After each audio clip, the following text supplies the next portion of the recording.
తాళమేసున్న ఇంటిని దోసుకునే రోజులు పోయినాయి. ఇప్పుడు ఇంటి ఓనర్లను దొంగలే బయటికి పంపి ఇల్లు గుల్ల వేసుకపోయే లేటెస్ట్ మోడల్ దొంగలు వచ్చిర్రు మార్కెట్లకు. మరి ఏ బల్లె చదివచ్చిర్రో కానీ వాళ్ళ ప్లానింగ్, వాళ్ళ విజన్, వాళ్ళ పద్ధతి చూస్తుంటే సాఫ్ట్వేర్లో అప్డేట్ అయినట్టు దొంగలు కూడా ఏం అప్డేట్ అవుతుర్రు అనిపించకుండా ఉండదు మనకు కూడా. నిండా మునిగినోనికి సలేంది 40 సార్లు జైలుకు పోయి వచ్చినోనికి 41సారి జైలుకు పోయేందుకు మోమాటం ఏందని మోటివేషన్ అయినట్టున్నాడు ఈ మోతవారి దొంగ. రెగ్యులర్ దొంగలు ఓనర్లు ఇంటికి తాళం వేసుకొని పోతే వీళ్ళు కన్నం వేస్తుంటారు కదా, కానీ ఈ అప్డేట్ దొంగోడు మాత్రం ఇంటి ఓనర్లనే బయటకు పంపి వీడి ఇంటిని దోసుకపోతున్నాడు. ఇగో ఇదే వీని స్పెషలైజేషన్ అన్నట్టు. రంగారెడ్డి జిల్లా నాదరుగుల కాడకి పద్మమ్మ, లింగేశ్వర్ అనేటోళ్ళు నడిపించుకుంటున్న పాతిన్ప సామాన్ల దుకాణం కాడికి పోయిండట ఈ దొంగోడు. మా ఇంటికాడ మస్తు పాతిన్ప సామాన్లు ఉన్నాయి, అట్లనే కాటన్లు కూడా బాగానే ఉన్నాయి, అర్జెంటుగా ఊరికి పోతున్నాం, అవన్నీ తీసుకపోదురు ఒకసారి మా ఇంటి దాకా రారా అని పిలిచిండట. మరి మా ఆయన లేడు కదన్నా, ఆయన వచ్చినాక వస్తాడు భయ్యా అంటే, లేదమ్మా అర్జెంట్ అని ఆదరబాదర ఏరేపెట్టిండట. సరే అని తినేదల్లా లేచి చేయి కడుక్కొని ఆయన ఎంబడి పోయిందట ఈ అక్క.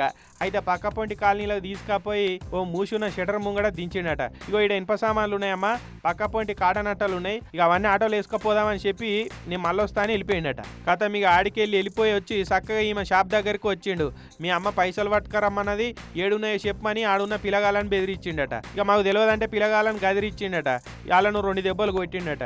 ఇక బీరువల ఇగో ఈ డబ్బలు వేసిన 1,40,000 నగదు, 20 తులాల వెండి పట్టగొలుసులని ఎత్తుకొని పోయిండట తాషిడిగాడు. అగో ఈడు ఉండుమని చెప్పి వాడు ఎంతకు రాకపాయ అని చెప్పి ఆమె నడుచుకుంటా మళ్ళీ ఇంటికి వచ్చిందట.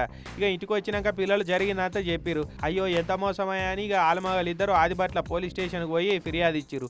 ఆదిబట్ల పోలీసు వాళ్ళు అన్ని సీసీ కెమెరాలు జల్లెడబట్టి షాబాద్ అహ్మద్ అనే ఈ దొంగమొక పోని దొరకబట్టిరు. ఇక వీని గురించి ఎంక్వైరీ చేస్తే ఇప్పటికే వీని మీద 3 కమిషనరేట్ల పరిధిలో 50 మీదనే కేసులు ఉన్నాయట. షెర్లపల్లి నుంచి మొన్ననే ఫ్రెష్గా విడుదలై నెల రోజులు కూడా కాలేదట, మళ్ళీ అప్పుడే డ్యూటీకి ఎక్కిండట. ఇక ఇదే పని అన్నట్టు వాడు జైలుకు పోడు, మళ్ళీ బయటకు వచ్చుడు, మళ్ళీ దోసుడు, జైలుకు పోడు, మళ్ళీ బయటకు వచ్చుడు, ఇగో ఇదే నడుస్తున్నదట.